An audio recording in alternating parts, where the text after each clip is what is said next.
They've surrounded us. Human, she whispered, trembling. Good, he growled. Now I don't even have to aim. The red stone cliffs of Kalthor loomed overhead, swirling ash clouds obscuring the twin suns that normally scorch the desert valley. Ancient towers, half collapsed and worn by centuries of sandstorms, dotted the landscape like the skeletal remains of a forgotten civilization. This contested border outpost on the fringe had seen better days. Before the war, before the Priton Corporation had set their sights on the energy nexus. Sar felt the rough bindings cut into her wrists. The ceremonial tattoos that marked her as a veteran scout of the Vargoth people were partially obscured by dried blood. Some hers, some belonging to the mercenaries who'd made the mistake of trying to capture her alone. She glanced sideways at the human prisoner beside her. Riv Harrow sat unnaturally still, his mechanical prosthetic arm powered down and hanging limp at his side. Yet his eyes remained alert, calculating. "This wasn't the plan," she hissed through clenched teeth, trying to ignore the throbbing pain from the wound in her side. Riv's lips barely moved. It was always the plan. Their alliance had been forged in necessity. The Vargoth, desert-dwelling indigenous people of this harsh world, had reluctantly joined forces with the human coalition to defend the critical energy nexus that powered the region. The Priton Corporation, with their mercenary army, had other ideas: strip the planet of resources, eliminate opposition, maximize profit. The skirmish weeks ago had decimated both sides, leaving scattered survivors to wage a desperate guerrilla campaign. In the distance, war drums echoed from the canyon entrance. Sar squinted against the swirling dust, making out the silhouettes of disciplined formations advancing through the valley. Human mercenaries under Priton command, their uniforms bearing the distinctive red and black corporate insignia, moved in perfect lockstep. Their weapons, a mix of traditional bone spears and modern plasma lances, gleamed dully in the filtered sunlight. The mercenary commander raised his arm, signaling the warriors to close in. His face was obscured by a tactical visor, but his posture radiated cold confidence. "They're executing a standard triangular encirclement pattern," Riv whispered. "Just as predicted." Sar's heart hammered against her ribs. This was supposed to be a simple reconnaissance mission, not a death trap. The enemy's bone spears and plasma lances surrounded them from all sides, closing in like the maw of some great predator. "They've surrounded us." "Human," she whispered, unable to keep the tremor from her voice. Riv's face split into a predatory smile, eyes never leaving the approaching forces. "Good," he growled. "Now I don't even have to aim." 5 days earlier, Riv Harrow had slipped into the Priton staging camp disguised as a supply officer. His forged credentials had passed inspection easily enough. Corporate mercenaries weren't known for thoroughness when it came to logistical personnel. The prosthetic arm, which he deliberately damaged to appear non-functional, added a layer of believability. Who would suspect a crippled quartermaster of espionage? The camp bustled with activity as troops prepared for what they believed would be the final push against the Vargoth resistance. Riv moved through the rows of prefabricated shelters with practiced efficiency, occasionally checking inventory data pads or redirecting supply drones. Each casual interaction was an opportunity to plant tiny listening devices. Each seemingly random patrol was a chance to map guard rotations. By nightfall, he had established the camp's routine. The Priton commander, Yellis Kane, formerly military before selling his tactical expertise to the highest corporate bidder, ran a tight operation. Every movement was scheduled, every patrol pre-planned. It was military precision with corporate ruthlessness, a combination that had overwhelmed many indigenous populations across the fringe. Riv found himself in the communications hub after convincing a junior officer that the requisition systems needed maintenance. The officer had left him alone with the equipment, a mistake that would cost Priton dearly. As his fingers danced across the control panel, he identified 3 critical vulnerabilities. First, the drone network. The Briton relied heavily on automated surveillance, but their signal frequencies overlapped at regular intervals, creating brief blind spots. With the right timing, these blind spots could be exploited. Second, the civilian laborers, forced conscripts from other conquered worlds. They whispered fearfully about the Vargoth wind spirits said to haunt the canyons. Superstition might become a weapon in the right hands. Third, and most promising, the geology. The canyon floor showed readings of a subterranean pocket of volatile geothermal steam. Unstable, but predictable if one understood pressure dynamics. Riv did. He downloaded the patrol schedules, committed the command codes to memory, and left a series of dormant backdoors in the system. As he exited the communications hub, a junior officer nodded respectfully. Riv returned the gesture, already calculating how many of these soldiers would survive what was coming. Not many, he decided, not nearly enough. 3 days later, Sar moved silently through the scrubland that bordered the canyon walls. Her reconnaissance team, 3 other Vargoth scouts, spread out behind her, maintaining strict communication silence. Their mission was to document Breton troop movements ahead of a planned resistance strike. The wind shifted suddenly, carrying unfamiliar scents. Sar froze, raising her hand in warning. Too late. The ambush was sprung with brutal efficiency, Breton shock squads emerging from concealed positions, their weapons already charged. "Scatter!" Sar commanded. But the first volley of plasma fire cut down 2 of her scouts before they could move. The third managed to flee with her into the labyrinth of rock formations, but a precision shot separated them. Sar heard her companion's scream cut short, then silence. Alone, wounded. She pushed herself forward, knowing that stopping meant death. Blood trickled down her side where a plasma burst had grazed her. But the desert had taught the Vargoth that pain was merely information, not a command. The ruined watchtower loomed ahead, an ancient Vargoth structure from before the corporate wars. Sar dragged herself inside, collapsing against the worn stone. Her vision swam, darkness creeping at the edges. The wound wasn't fatal, but blood loss would weaken her soon. She fumbled for her medkit, but her fingers felt numb, unresponsive. A shadow fell across the entrance. Sar reached for her blade, determined to take at least one more Breton soldier with her to the wind spirits. But the figure that entered wasn't wearing corporate colors. "Don't move," said Riv Harrow, kneeling beside her. "You've lost blood." Sar tensed, recognizing the human from coalition briefings. "Engineer, special operations," she managed. "What are you doing here?" "Saving your life, apparently." His mechanical arm whirred softly as he opened his own medkit. 3 Breton guards are tracking you. They'll be here in approximately 4 minutes. As if to confirm his assessment, voices echoed from the canyon below. Sar struggled to rise. "We need to—" "Stay still." Riv pressed a medical seal against her wound, then moved to the watchtower entrance. From his pack, he withdrew what appeared to be scavenged shuttle parts, rapidly assembling them into a crude device. "When I trigger this, we'll have exactly 22 seconds to reach the North Passage." Sar watched him work, impressed despite herself. "You crashed?" "Intentionally." Riv didn't look up from his work. "My shuttle's wreckage is now a very convincing decoy 10 kilometers east, complete with false thermal signatures to keep their drones occupied."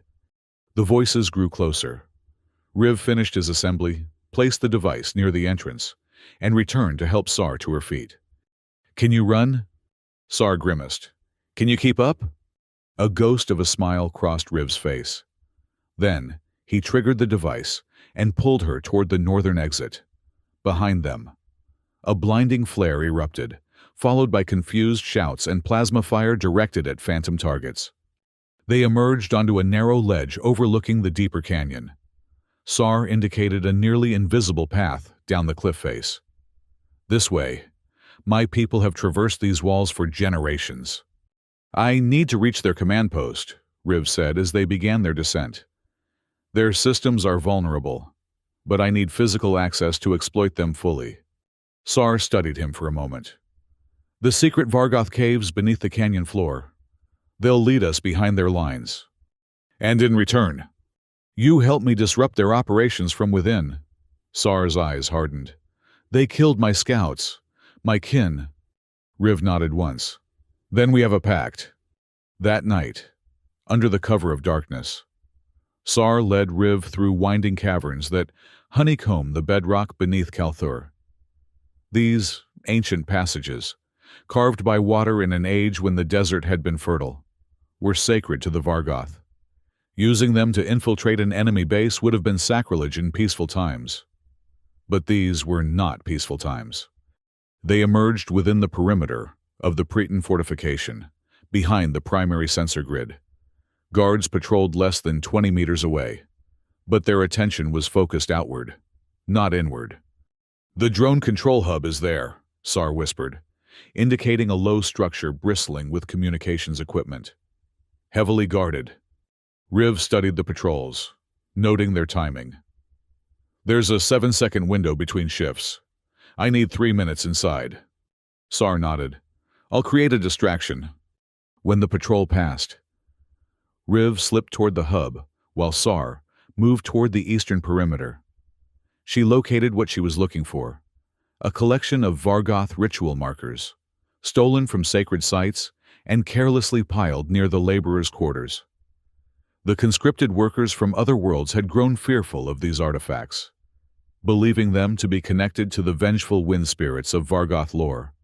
Sar rearranged several totems into a traditional warning configuration, then retreated to the shadows.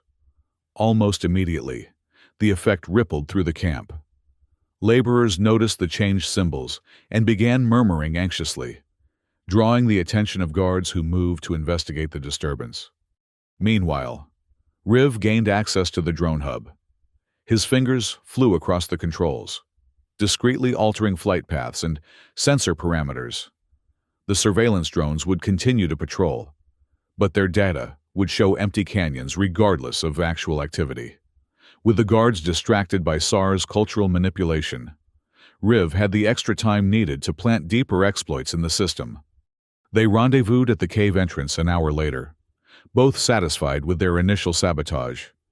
Neither noticed the counterintelligence officer observing from the shadows, his suspicions aroused by the convenient timing of the disturbance and the brief system fluctuations.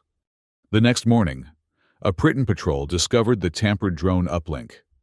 Hours later, Sar and Riv were captured, beaten, and dragged to the canyon valley as the twin suns rose. The Preton commander, Yelis Kane, intended to make an example of them, a public execution to crush any remaining resistance. The Vargoth scout and the human saboteur, Kane announced to his assembled troops. Proof that this pathetic alliance cannot save this world from progress.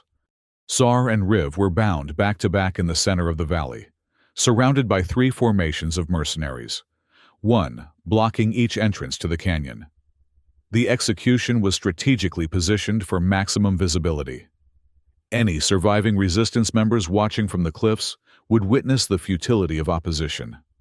As the mercenary phalanx tightened their formation, Sar felt despair wash over her. There were too many of them, too well armed, too disciplined.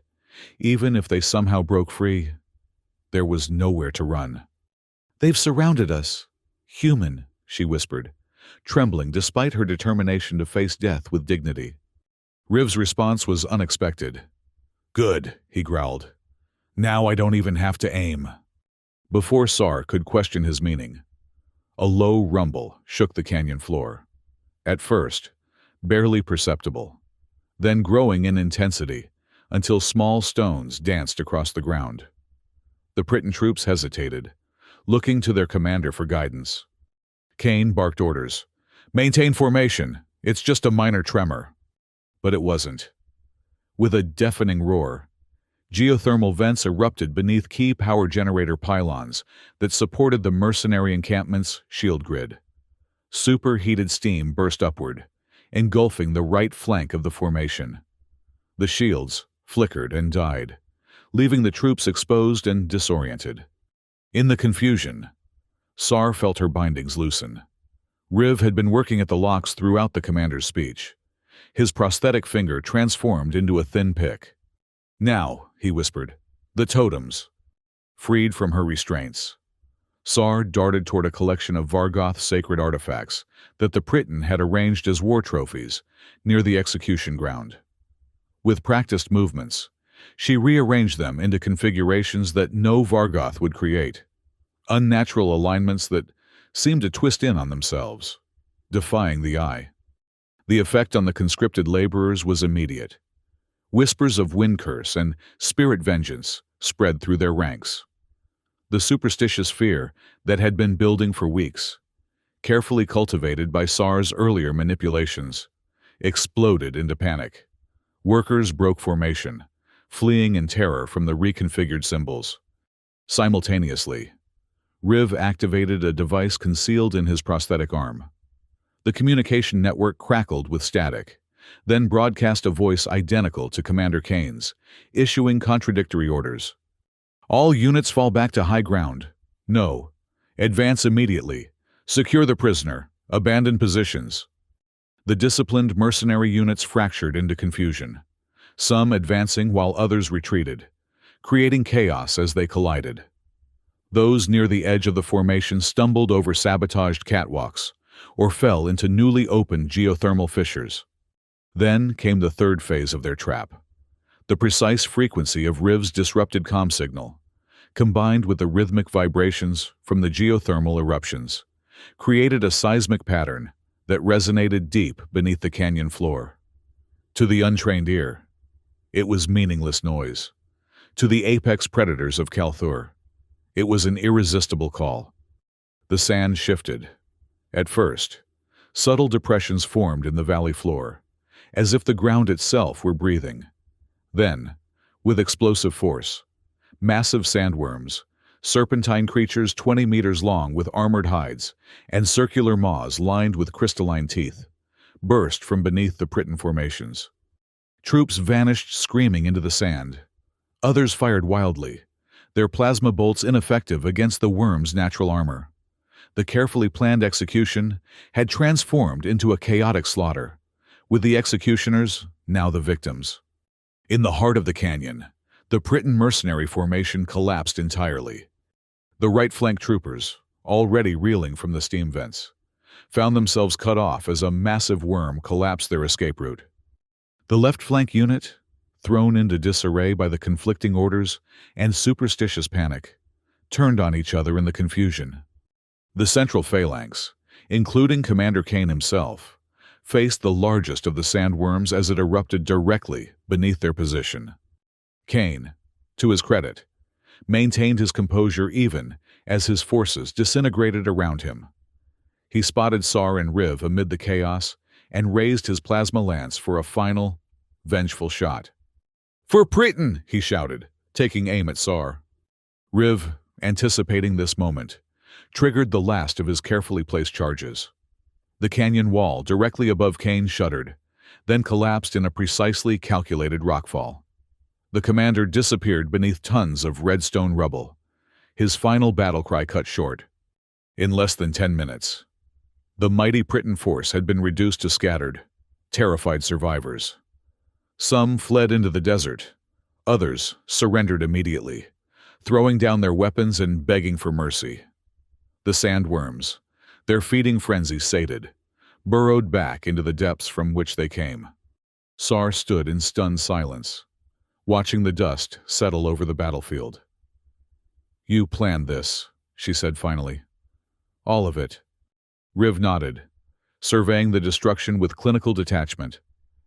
5 days of infiltration, 3 days of preparation, studied their patterns, their beliefs, their technology. His eyes met hers. "And your culture, your environment. The combination was effective." "These caves have protected my people for generations," Sar said, leading Riv through a narrow passage that descended deeper beneath the canyon floor. "The wind spirits blessed us with these refuges when the great drought came. Riv ducked beneath a low-hanging stalactite, his prosthetic arm emitting a soft blue glow that illuminated their path. Fascinating geology. These weren't formed by water alone. There's evidence of ancient, artificial expansion. Sar glanced back at him. My ancestors enhanced what nature provided. The caves connect to the energy nexus's central reactor. They emerged into a vast underground chamber, dominated by a pulsing, crystalline structure. Energy conduits radiated outward from the central core, disappearing into the rocky ceiling. The Priton didn't realize what they'd found, Riv mused, approaching the control interface. This isn't just an energy source. It's a stabilization node for the entire region. My people have maintained it for centuries, Sar explained. The energy is drawn from the planet's core through the geothermal vents, then distributed to sustain the ecosystem. Without it, the desert would claim everything. Riv examined the interface, noting the warning indicators flashing across the ancient displays. The Priton interference has destabilized the regulatory systems. We need to restore the balance before. A violent tremor shook the chamber, sending cascades of dust from the ceiling. Before that, Sar finished grimly. The Nexus is overloading. If it ruptures, the entire canyon system will collapse. Working together, they began the delicate process of stabilizing the energy flow. Sar's intimate knowledge of the Vargoth wind harvester conduits proved crucial as she redirected excess energy through auxiliary channels. Riv's engineering expertise allowed him to isolate damaged sections and recalibrate the core parameters. As they worked, survivors from the battle above began filtering into the chamber. Both Vargoth resistance fighters and conscripted laborers freed from Priton control. They watched in silence as the crisis unfolded, former enemies standing shoulder to shoulder in the face of a greater threat. Almost there, Riv muttered, his fingers dancing across the controls. One more surge and... The chamber flooded with brilliant blue light as the Nexus stabilized. The tremors subsided, replaced by the gentle hum of balanced energy flow.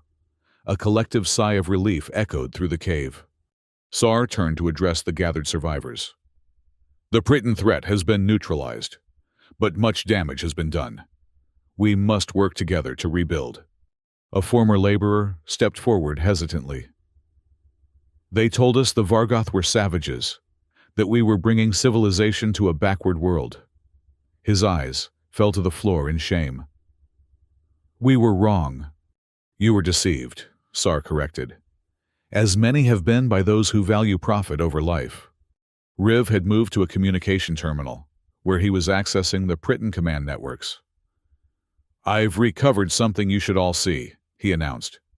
On the ancient Vargoth display, adapted to interface with Priton technology, appeared the face of Commander Kane.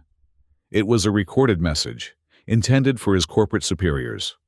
Phase 3 of the Indigenous Clearance Protocol is complete.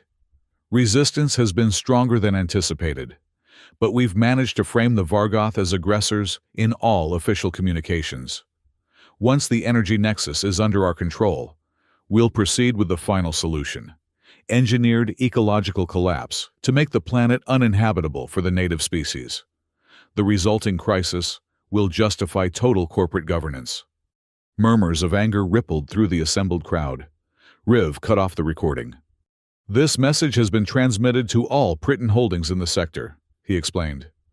Along with evidence of their atrocities, the corporation will face significant legal and financial repercussions.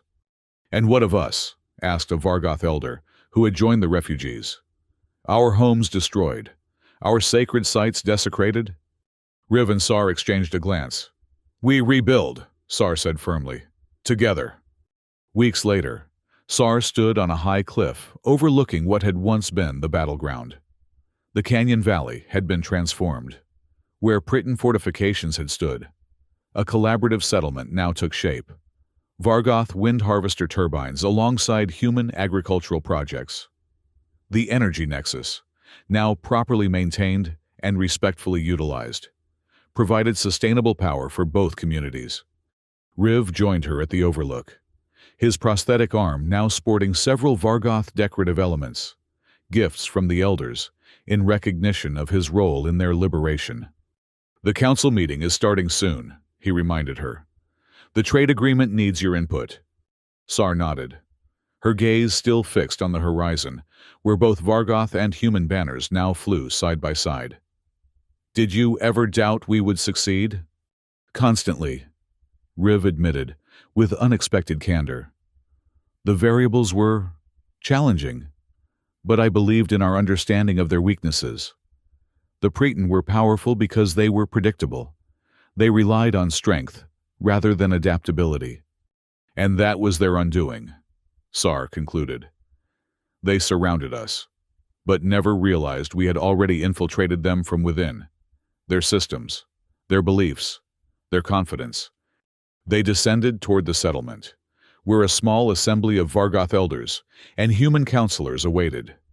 As they approached, conversations hushed in respect. Riv addressed the gathering. "What we achieved against the Preton wasn't just a military victory.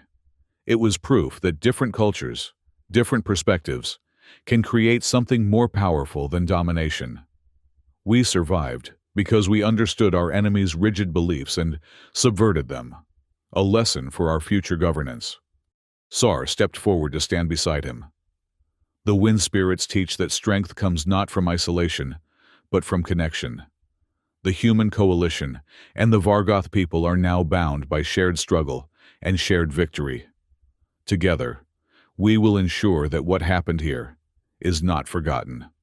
She placed her hand on Riv's shoulder, the gesture symbolizing the alliance that had saved them all. She no longer trembled. The fear that had gripped her in their darkest moment had been replaced by resolve. She had embraced her new role as guardian of a shared world. As the council meeting began, Sar cast a final glance toward the horizon. The twin suns cast long shadows across the transformed landscape, where the work of building a new society continued. In the distance, a sandworm's distant call echoed through the canyon, a reminder that this harsh world belonged to neither human nor Vargoth, but to all who respected its power and protected its balance. And in that moment, surrounded by allies instead of enemies, Sar finally understood what Riv had meant in the face of encirclement. Sometimes, being surrounded wasn't a disadvantage, but an opportunity, a chance to change everything with a single, decisive action.